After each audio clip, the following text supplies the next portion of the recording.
It is 6:23 a.m. on a Tuesday in September. The kitchen is half lit by the microwave clock. The kettle is beginning to whistle. A single mug sits on the counter next to a jar of instant coffee. A shower starts running somewhere in the building. You pour hot water into the mug. You stir once with a spoon that is not yours. The handle of the spoon is bent slightly at the top. You hold the mug with both hands. You look at your phone. The banking app is already open. The balance is the last thing you check before sleep. You look again. You didn't start here. Level 1. You are 25 years old. You work as a barista at a coffee shop near a university campus in Pittsburgh. You make $16.50 an hour, averaging 34 hours a week. Your gross is roughly $29,200 a year. Your net worth, if you counted it, is $1,080. The $1,080 is in a checking account.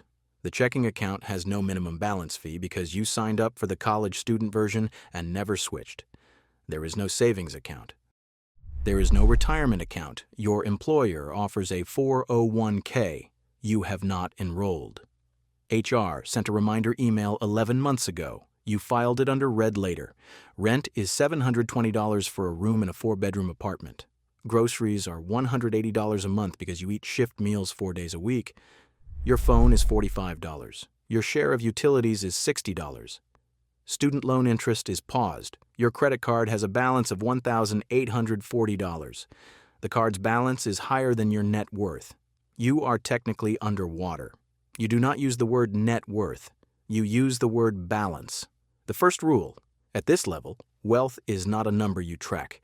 It is a word for what other people have. Level 2.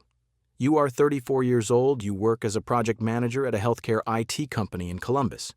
You make $84,000. Your spouse makes $62,000 teaching at a public middle school. Combined, your household clears about $115,000 after taxes. Your net worth is $104,000. $38,000 in a 401k. You started at 28. $22,000 in a Roth IRA. $31,000 in a joint savings account earmarked for a down payment. $14,000 in home equity from a condo you bought 2 years ago. A 2017 Honda CR-V worth about $9,000. Minus $9,000 in remaining student loans and a credit card you pay in full every month. Net, $104,000. You know these numbers because you update a spreadsheet on the first Sunday of every month. Your spouse does not look at the spreadsheet. Your spouse asks once a quarter whether you are on track. You say yes, on track for what has not been specified. The condo is 820 square feet. The neighborhood has a coffee shop. You go there on Saturday mornings. A latte is $5.75. You count it as a small indulgence. You do not count the $220 you spent on takeout last week. Level 3. You are 47 years old. You work as a director of engineering at the same company, now acquired by a larger one. Your base is $195,000. Your bonus last year was $42,000. Your RSUs vested at $38,000. Your spouse still teaches middle school. Your net worth is $1,040,000. $620,000 in retirement accounts across 3 401s and 2 IRAs. $220,000 in a taxable brokerage. $290,000 in home equity on a 4-bedroom bought 9 years ago. $40,000 in emergency savings. 2 vehicles worth a combined $38,000. Minus $168,000 remaining on the mortgage. 2 529s for the kids totaling $74,000. That last one is an asset, not a debt. You mix up which column it goes in when the conversation is casual. On the first Sunday of every month, you still update the spreadsheet. The laptop sits on a quartz kitchen island. You crossed the million mark 6 months ago. You did not announce it.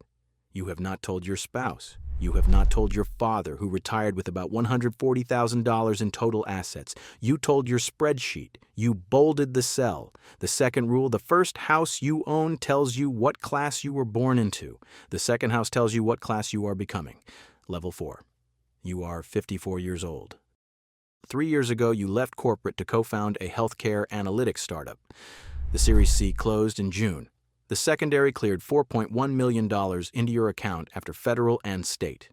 Your net worth is $10.8 million, $5.2 million in a liquid common stock in the startup, $3.1 million in a diversified brokerage managed by a firm in Cincinnati, $1.4 million in retirement accounts, $900,000 in home equity on a new house in Bexley, $200,000 in cash reserves, 2 cars, a Tesla Model Y, and a 2022 Volvo XC90, worth a combined $108,000. The spreadsheet is gone.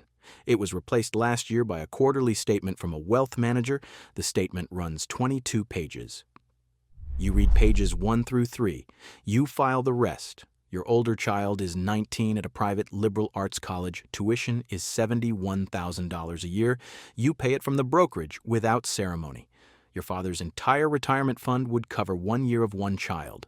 Your spouse now has an assistant who handles the household calendar.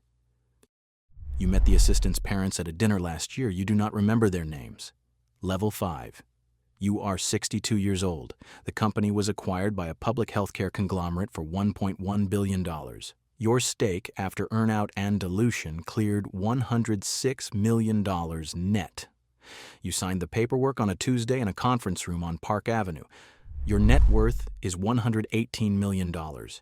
$84 million in a diversified portfolio across municipal bonds, public equities, and 3 private funds. $18 million in real estate across 4 properties. $11 million in a single-family office structure that employs 4 people. $5 million in cash and equivalents. The properties are the house in Bexley, a townhouse in the West Village, a 4-bedroom in Jackson Hole, and a 3-bedroom in Paris that your spouse uses twice a year. The family office is in Columbus. The CIO is 48. You pay her $640,000 a year plus a bonus tied to tax-adjusted returns. Your father is 86. He still lives in the Akron house you grew up in. The house is worth about $142,000. You have offered to buy him a larger one. He has declined each time. The 3rd rule, at this level, the number stops being what you have. It becomes a room you manage from. Level 6, you are 71 years old. Your company went public 8 years ago as part of the acquiring conglomerate. Your equity plus compounded fund returns crossed the billion threshold in March. The trigger was an index rebalancing you did not notice. Your net worth is $1.04 billion. The breakdown is no longer itemized. The family office has a team of 11. The CIO is the same one you hired 9 years ago. She is now paid $1.8 million a year. She reports to a board you chair. You no longer read statements. You read summaries prepared by a former analyst from a $60 billion pension fund. He sends 2 documents a week. The Monday brief is 4 pages. There is a foundation. $180 million at inception. Your name is on a building at the university your father could not afford to send you to. He died 2 years ago. He left $98,000 to each of his 4 grandchildren. Nothing to you. You have not looked at the account in over a year. The 4th rule, the house you end in has nothing to do with the one you started in. Both doors close the same way. It is 6:23 a.m. on a Tuesday in September. In a different kitchen, in a different apartment, in a different city, the microwave clock is glowing blue. A kettle is beginning to whistle. A single mug sits on the counter next to a jar of instant coffee. A shower starts running somewhere in the building. A young woman is pouring hot water into the mug. She is 23. She is starting her 3rd week at a job she took 2 months out of college. She holds the mug with both hands. She looks at her phone. The balance is $914. She looks at it again. She does not know yet. The door opens 6 different ways. The door closes the same way every morning.